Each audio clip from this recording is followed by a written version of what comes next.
Hello everyone, so hi, this is Saurabh Raina. इस video में हम बात करेंगे फिजिकल केमिस्ट्री के हर एक चैप्टर के ग्राफ्स के बारे में। और याद रखना, ये जो मैंने ग्राफ्स लिए हैं ये एनसीईआरटी से लिए हैं।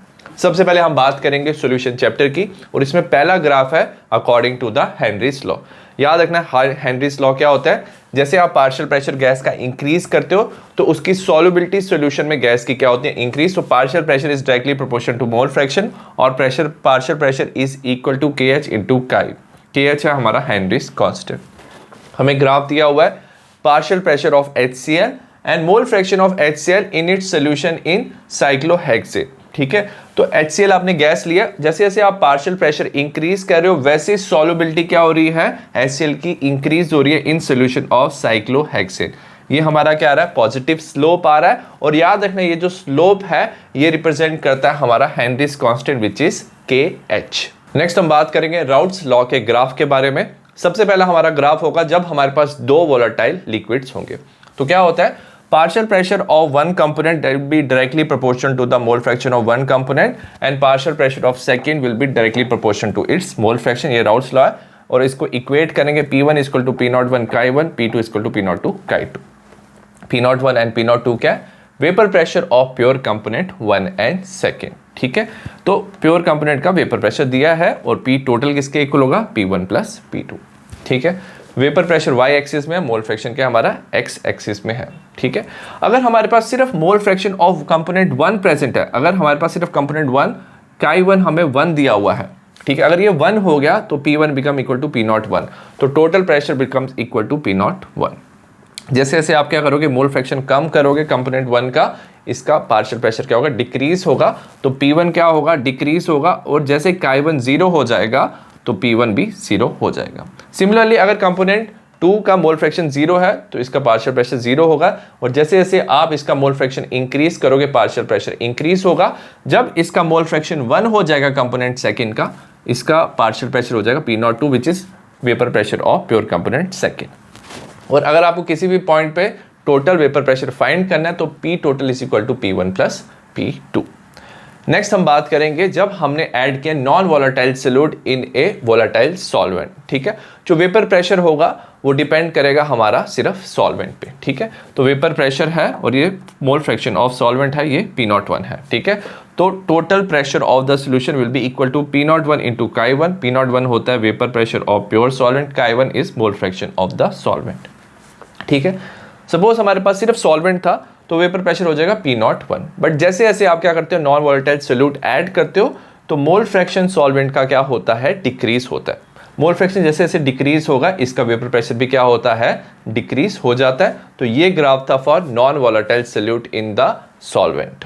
नेक्स्ट हम बात करेंगे नॉन आइडियल सोल्यूशन के ग्राफ के बारे में। याद रखना, जो आइडियल सोल्यूशन का ग्राफ है वो राउट्स लॉ का ग्राफ सेम है, क्योंकि ideal solution routes law follow करते हैं। नॉन आइडियल सोल्यूशन क्या होते हैं, जो राउट्स लॉ फॉलो नहीं करते, तो इसमें पॉजिटिव डिविएशन हो सकता है, नेगेटिव डिविएशन हो सकता है। जब आप ग्राफ बनाओगे तो क्या होता है, जो P1 की वैल्यू है वो क्या होता है, एक्सपेक्टेड वैल्यू से वो ग्रेटर आ जाती है, तो P1 becomes greater than P01 chi1। तो ये एक्सपेक्टेड वैल्यू था, इससे ग्रेटर आ गया। सिमिलरली P2 की वैल्यू भी क्या होती है, ग्रेटर हो जाती है P02 chi2, and overall solution का जो वेपर प्रेशर है वो क्या होता है, ज्यादा आ जाता है देन द एक्सपेक्टेड वैल्यू, तो इसे हम बोलते हैं पॉजिटिव डिविएशन। नेगेटिव डिविएशन में क्या होता है, जो P1 है वो जो एक्सपेक्टेड वैल्यू है उससे कम आता है, सो P1 is less than the P01 chi1, और जो P2 है वो भी क्या आता है, एक्सपेक्टेड वैल्यू से उसकी वैल्यू लेस आती है, P2 is less than P02 chi2। ठीक है, और ओवरऑल जो वेपर प्रेशर है सॉल्यूशन का जितना एक्सपेक्टेड था उससे कम हो जाता है। तो ये था नेगेटिव डिविएशन का ग्राफ। नेक्स्ट हम बात करेंगे एलिवेशन इन बॉइलिंग पॉइंट, ये एक कॉलिगेटिव प्रॉपर्टी है। ठीक है, तो सबसे पहले हम बात करेंगे बॉइलिंग पॉइंट क्या होता है, एक ऐसा टेम्परेचर जब vapour pressure of liquid becomes equal to atmospheric pressure. तो हमने क्या लिया, वेपर प्रेशर लिया y एक्सिस में, x एक्सिस में हमारा टेम्परेचर है। सॉल्वेंट है हमारे पास प्योर सॉल्वेंट, जैसे आप क्या करते हो, इसका टेम्परेचर इंक्रीज करते हो, इसका क्या होगा, वेपर प्रेशर इंक्रीज होगा। एक ऐसा पॉइंट आएगा जब क्या होगा, इसका vapour pressure becomes equal to 1 atmosphere, तो ये बॉयल हो जाएगा, उसे बोलते हैं boiling point of solvent, that is TB0। ये TB0 हो जाएगा। बट अगर आपने क्या किया, उस सॉल्वेंट पे नॉन वोलेटाइल सोल्यूट डाला तो क्या होता है, सोल्यूशन का वेपर प्रेशर क्या हो जाता है, डिक्रीज। तो सोल्यूशन का वेपर प्रेशर कम हो जाता है। अब आप क्या करते हो, इसको हीट करते हो। जब आप इसको हीट करोगे एक ऐसा टेम्परेचर आएगा जब सोल्यूशन का वेपर प्रेशर एटमॉस्फेरिक प्रेशर के इक्वल हो जाएगा, उस टेम्परेचर को बोलते हैं boiling point of solution, TB. और ये टीबी नॉट माइनस टीबी होता है डेल्टा टीबी। तो delta TB equal to TB minus TB nought, और इसे ही हम बोलते हैं एलिवेशन ऑफ बॉइलिंग पॉइंट। और ये इक्वल होता है KB into small M. KB होता है molar elevation constant and small M is molality. Next हम बात करेंगे डिप्रेशन इन फ्रीजिंग पॉइंट। ये भी एक कॉलिगेटिव प्रॉपर्टी है। फ्रीजिंग पॉइंट क्या होता है, एक ऐसा टेम्परेचर ऑफ ए सब्सटेंस जब वो सॉलिड और लिक्विड स्टेट में उसका वेपर प्रेशर क्या हो, सेम हो। वाई एक्सिस पे क्या हमारा वेपर प्रेशर, एक्स एक्सिस में है टेम्परेचर। ठीक है, तो सॉलिड स्टेट में अगर हमारे पास है फ्रोजन सॉल्वेंट, जब आप टेम्परेचर इंक्रीज करते हो इसका वेपर प्रेशर इंक्रीज होता है। आपके पास लिक्विड स्टेट में है लिक्विड सॉल्वेंट, जब आप टेम्परेचर डिक्रीज करते हो तो वेपर प्रेशर डिक्रीज करता है। दोनों एक ऐसा पॉइंट पे दोनों इंटरसेक्ट करते हैं which is TF not, which is freezing point of the solvent. तो सॉल्वेंट क्या करता है, यहाँ पे फ्रीज करता है। बट जैसे आप नॉन वोलेटाइल सोल्यूट ऐड करते हो सॉल्वेंट में तो क्या होता है, वेपर प्रेशर डिक्रीज हो जाता है सोल्यूशन का। तो अगर अब आप टेम्परेचर डिक्रीज करते हो सोल्यूशन का तो फ्रोजन सॉल्वेंट एंड सोल्यूशन यहाँ पे इंटरसेक्ट करते हैं, तो फ्रीजिंग पॉइंट डिक्रीज हो जाता है। उस टेम्परेचर को TF कहते हैं which is freezing point of the solution. तो डेल्टा TF किसके इक्वल हो जाता है, TF nought minus TF which is called as depression in freezing point. तो सोल्यूशन का फ्रीजिंग पॉइंट कम हो गया है और ये डायरेक्टली प्रोपोर्शनल है मोलैलिटी के, और delta TF equal to KF into small m। Next हम बात करेंगे इलेक्ट्रोकेमिस्ट्री के ग्राफ के बारे में। ठीक है, हमें किसका ग्राफ दिया हुआ है, यहाँ पे मोलर कंडक्टिविटी का ग्राफ दिया हुआ है which is siemens centimetre square पर मोल इसके यूनिट है, और अंडर रूट ऑफ कंसंट्रेशन का हमें ग्राफ दिया हुआ है। अगर हम ग्राफ को देखेंगे, दो तरह के ग्राफ बनते हैं। एक हमारा स्ट्रॉन्ग इलेक्ट्रोलाइट का है जैसे KCl, एंड वीक इलेक्ट्रोलाइट का है जैसे एसिटिक एसिड। ठीक है, अब क्या होता है, याद रखना जैसे जैसे आप क्या करते हो, डिल्यूशन करते हो, जैसे जैसे आप इसकी कंसंट्रेशन डिक्रीज करते हो तो याद रखना मोलर कंडक्टिविटी क्या होती है, इंक्रीज होती है। ठीक है, तो molar conductivity is directly proportional to the dilution. अब याद रखना जो स्ट्रॉन्ग इलेक्ट्रोलाइट होता है उसमें ऑलरेडी आयंस क्या होती है, सेपरेट होती हैं, तो उनकी मोलर कंडक्टिविटी क्या होती है, हाई होती है। बट जब आप इस पे वाटर ऐड करते हो तो आयंस क्या होती है, दूर मूव करती है, तो कंडक्टिविटी इंक्रीज होती है। तो अगर ये ग्राफ यहाँ पे टच करता है तो इस पॉइंट को बोलते हैं हम limiting molar conductivity which is lambda naught m। But जब हम वीक इलेक्ट्रोलाइट की बात करते हैं तो याद रखना इनमें आयन की डिसोसिएशन क्या होती है, कम होती है, तो इनकी मोलर कंडक्टिविटी क्या होती है, कम होती है। बट जैसे जैसे आप वाटर ऐड करो और आप डाइल्यूशन करो, सडनली क्या होता है, कंडक्टिविटी इंक्रीज होने लग जाती है क्योंकि आयंस क्या दूर होने लग जाते हैं। तो सडनली क्या हो जाएगा, ये ग्राफ ऊपर की तरफ मूव करता है। तो ये ग्राफ बनता है हमारा फॉर वीक इलेक्ट्रोलाइट। नेक्स्ट हम बात करेंगे ग्राफ्स ऑफ केमिकल काइनेटिक्स। सबसे पहला ग्राफ पे हम फाइंड करेंगे rate of chemical reaction. Suppose reactant product में कन्वर्ट हो रहा है, concentration of the reactant y axis पे है, टाइम हमारा x एक्सिस पे है। अब याद रखना यहाँ पे क्या होता है, आर नॉट मतलब इनिशियल कंसंट्रेशन ऑफ रिएक्टेंट, और over a period of time reactant की कंसंट्रेशन डिक्रीज होती है। तो ये ग्राफ क्या डाउनवर्ड्स ग्राफ है। Suppose at particular point concentration R1 है, टाइम t1 है, इस पॉइंट पे कंसंट्रेशन R2 है, टाइम t2 है। तो हम एवरेज रेट निकाल सकते हैं, क्योंकि रिएक्टेंट का कंसंट्रेशन डिक्रीज हो रहा है तो हम माइनस लगाते हैं, minus of final concentration minus of initial concentration divided by t2 minus t1, और minus of delta R bye delta t। याद रखना क्योंकि फाइनल माइनस इनिशियल रिएक्टेंट के केस में माइनस होता है तो हम एक्स्ट्रा माइनस लगा के इसको पॉजिटिव कर देते हैं। सपोज आपको एक पर्टिकुलर पॉइंट दिया हुआ है, ठीक है, और पूछा है कि इस पॉइंट पे क्या है हमारा रेट ऑफ द रिएक्शन, तो उसे बोलते हैं इंस्टेंटेनियस रेट। तो इसमें हम क्या करते हैं, टेंजेंट ड्रॉ करते हैं, और इस टेंजेंट का जो स्लोप होता है, ठीक है, तो minus of dr by dt, जो ये स्लोप होता है माइनस ऑफ स्लोप, हमें बताता है इंस्टेंटेनियस रेट। नेक्स्ट हम बात करेंगे प्रोडक्ट की कंसंट्रेशन।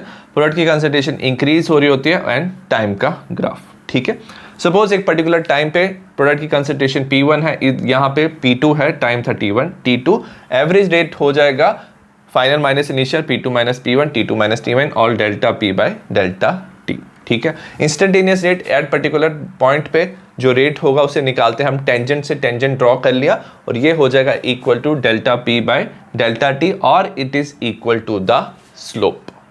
नेक्स्ट हम बात करेंगे जीरो ऑर्डर रिएक्शन का ग्राफ। ठीक है, सपोज हमारे पास इंटीग्रेटेड रेट इक्वेशन, उसको हम रीअरेंज कर सकते हैं। तो R is equal to minus of K T plus R not, ये इनिशियल कंसंट्रेशन है। ठीक है, आर नॉट, तो इसे हम स्ट्रेट लाइन इक्वेशन की फॉर्म में लिख सकते हैं y is equal to M X plus C. ये y एक्सिस पे क्या आ जाएगा, concentration of the reactant, x axis पे आ जाएगा टाइम। ठीक है, ये जो माइनस ऑफ k है ये क्या रिप्रेजेंट करता है, डाउनवर्ड, क्योंकि माइनस है तो डाउनवर्ड स्लोप होगा, तो slope is equal to minus k, और यहां पे ये इंटरसेप्ट कर रहा है तो ये इंटरसेप्ट हो जाएगा हमारा r नॉट। तो ये था हमारा graph of zero order reaction. Next हम बात करेंगे फर्स्ट ऑर्डर रिएक्शन के बारे में। हमारे पास इंटीग्रेटेड रेट इक्वेशन है, उसको हम रीअरेंज कर सकते हैं और लिख सकते हैं log of r is equal to minus K T divide by 2.303 plus log of r not. तो इसे स्ट्रेट लाइन इक्वेशन से इक्वेट करेंगे तो y equal to M X plus C. Y axis पे आ जाएगा हमारा log of r and x axis पे आ जाएगा हमारा टाइम। ठीक है, तो m क्या होता है, स्लोप होता है। स्लोप है हमारा माइनस के डिवाइडेड बाई 2.303, तो स्लोप हो जाएगा is equal to minus of K divide by 2.303। ये डाउनवर्ड स्लोप है। क्यों है डाउनवर्ड, क्योंकि यहाँ पे नेगेटिव है। और ये जो पॉइंट है इसे बोलते हैं इंटरसेप्ट, और इंटरसेप्ट है हमारा log ऑफ r नॉट। इसी को रीअरेंज कर सकते हैं। सपोज हमने ये वैल्यू क्या करते हैं, इस तरफ लेके ये वैल्यू इस तरफ हो जाए, log r nought minus log r होता है हमारा log r nought by r is equal to K T by 2.303। इसे लिख सकते हैं y equal to M x.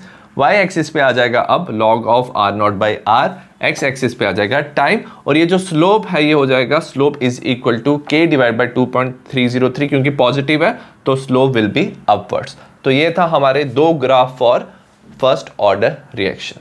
Next हम बात करेंगे एक्टिवेशन एनर्जी के ग्राफ के बारे में। इसके भी दो ग्राफ बनेंगे। ठीक है, हमारा y एक्सिस पे potential energy and x axis पे रिएक्शन कोऑर्डिनेट। रिएक्शन कोऑर्डिनेट मतलब रिएक्शन की डायरेक्शन, इस डायरेक्शन पे रिएक्शन होगा तो क्या होता है, रिएक्टेंट प्रोडक्ट में कन्वर्ट होता है। रिएक्टेंट की कुछ एनर्जी होगी। ठीक है, अब क्या करता है, रिएक्टेंट को कुछ मिनिमम एनर्जी चाहिए ताकि वो बना पाए एक्टिवेटेड कॉम्प्लेक्स। ठीक है, तो रिएक्टेंट को कुछ एनर्जी चाहिए जिससे वो एक्टिवेटेड कॉम्प्लेक्स बना ले, तो उसे ही हम बोलते हैं एक्टिवेशन एनर्जी, EA से रिप्रेजेंट करते हैं। ठीक है, अब ये जो कॉम्प्लेक्स बनेगा इसकी टोटल एनर्जी कितनी हो जाएगी, हमने रिएक्टेंट की एनर्जी भी लेनी है प्लस एक्टिवेशन एनर्जी लेनी है, इसे बोलते हैं हम थ्रेशोल्ड एनर्जी। तो जैसे ही थ्रेशोल्ड एनर्जी क्रॉस होती है तभी जो एक्टिवेटेड कॉम्प्लेक्स है वो क्या बनाता है, प्रोडक्ट बनाता है। अगर हम यहाँ पे देखेंगे रिएक्टेंट की एनर्जी क्या थी, कम थी, प्रोडक्ट की एनर्जी क्या थी, ज़्यादा हो गई, तो मतलब इस रिएक्शन में ओवरऑल एनर्जी एब्जॉर्ब हुआ है, तो ये रिएक्शन हो जाएगा डेल्टा H। इसमें क्या हो जाएगा, डिफरेंस ऑफ एनर्जी पॉजिटिव होगा, तो ये एंडोथर्मिक रिएक्शन है। सिमिलरली हमारे पास ये रिएक्शन है, यहाँ पे क्या हमारा रिएक्टेंट है, यहाँ पे क्या हमारा प्रोडक्ट है। रिएक्टेंट ने कुछ एनर्जी गेन किया जिससे वो एक्टिवेटेड कॉम्प्लेक्स बना पाए, तो इसे बोलते हैं activation energy. Total activated complex की एनर्जी होगी activation energy plus energy of reactant. अगर आप प्रोडक्ट देखोगे, रिएक्टेंट की एनर्जी ज़्यादा थी बट प्रोडक्ट की एनर्जी क्या हो गई है, कम हो गई है, तो ओवरऑल जो रिएक्शन है इसमें डेल्टा H क्या आ रहा है, नेगेटिव आ रहा है, तो ये ग्राफ बन जाएगा फॉर एक्सोथर्मिक रिएक्शन। ठीक है, तो ये दोनों हमारे ग्राफ थे एंडोथर्मिक एंड एक्सोथर्मिक रिएक्शन के फॉर एक्टिवेशन एनर्जी। नेक्स्ट हम बात करेंगे मैक्सवेल बोल्ट्जमैन डिस्ट्रीब्यूशन कॉम्प्लेक्स के बारे में। ठीक है, सपोज हमारे पास फ्रैक्शन ऑफ मॉलिक्यूल है Ne/Nt। Ne होता है number of molecules with energy E and Nt होता है टोटल नंबर ऑफ मॉलिक्यूल्स। ठीक है, तो काइनेटिक एनर्जी और यहाँ पे फ्रैक्शन ऑफ मॉलिक्यूल्स है, तो क्या होता है, ये ग्राफ बनाया हुआ है, तो ये है हमारा मोस्ट प्रोबेबल काइनेटिक एनर्जी। तो ग्राफ में डिस्ट्रीब्यूशन है टोटल नंबर ऑफ मॉलिक्यूल्स की, तो only some molecules have energy greater than the activation energy. तो ये जो मॉलिक्यूल्स है वो क्या बना सकते हैं, प्रोडक्ट बना सकते हैं, तो ग्राफ ये रिप्रेजेंट करता है। ठीक है, सपोज टेम्परेचर T1 था, EA होगा, बट जैसे आपने टेम्परेचर को 10 डिग्री आपने इंक्रीज किया, ठीक है, तो 10 डिग्री सेल्सियस जैसे आपने टेम्परेचर इंक्रीज किया तो आपने क्या देखा, ये जो ग्राफ होगा वो क्या होगा, इस तरफ शिफ्ट हो जाएगा और number of molecules crossing activation energy क्या हो जाएगा, डबल। तो ये जो ग्राफ था ये क्या हो जाएगा, ये ग्राफ डबल हो जाएगा जैसे आप क्या करोगे 10 degree rise in temperature. So that's why with every 10 degree rise in temperature rate of reaction हो जाता है डबल। नेक्स्ट हम बात करेंगे ग्राफ ऑफ आर्हेनियस इक्वेशन। हमें पता है इक्वेशन क्या होता है, k equal to A E raise to power of minus E A by R T. ठीक है, अगर हम नेचुरल लॉग लगाए तो ये हो जाता है ln of k is equal to minus E A by R T plus ln of A. इसे हम लिख सकते हैं स्ट्रेट लाइन इक्वेशन की फॉर्म में, y equal to M X plus सी।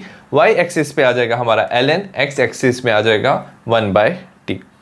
जब आप स्लोप ड्रॉ करते हो तो स्लोप बन जाता है हमारा minus E A by R, क्योंकि ये माइनस है तो ये डाउनवर्ड स्लोप हो जाता है और ये आ जाता है हमारा इंटरसेप्ट हो जाएगा ln ऑफ a। नेक्स्ट हम बात करेंगे इफेक्ट ऑफ कैटलिस्ट। ठीक है, हमारे पास पोटेंशियल एनर्जी है, ये रिएक्शन कोऑर्डिनेट है। तो नॉर्मल रिएक्शन क्या होता है, रिएक्टेंट प्रोडक्ट में कन्वर्ट होता है। ठीक है, ये जो है रिएक्शन विदाउट कैटलिस्ट, ये पाथवे है। ठीक है, और ये क्या है, एक्टिवेशन एनर्जी। बट जब हम कैटलिस्ट यूज करते हैं तो याद रखना कैटलिस्ट क्या करता है, रिएक्टेंट के साथ कंबाइन हो जाता है और एक अल्टरनेट पाथवे में, तो एक डिफरेंट पाथवे में रिएक्टेंट को प्रोडक्ट में कन्वर्ट करता है। और इस पाथवे में जो एक्टिवेशन एनर्जी रिक्वायर्ड होती है वो क्या होती है, कम होती है, तो ज्यादा रिएक्टेंट क्या हो जाते हैं, प्रोडक्ट में कन्वर्ट हो जाते हैं। So this is the graph of effect of catalyst. I hope आपको फिजिकल केमिस्ट्री के सारे ग्राफ समझ आए हो। सिमिलर टाइप ऑफ वीडियो आपको डिस्क्रिप्शन में मिल जाएंगे। तो see you in the next class, bye.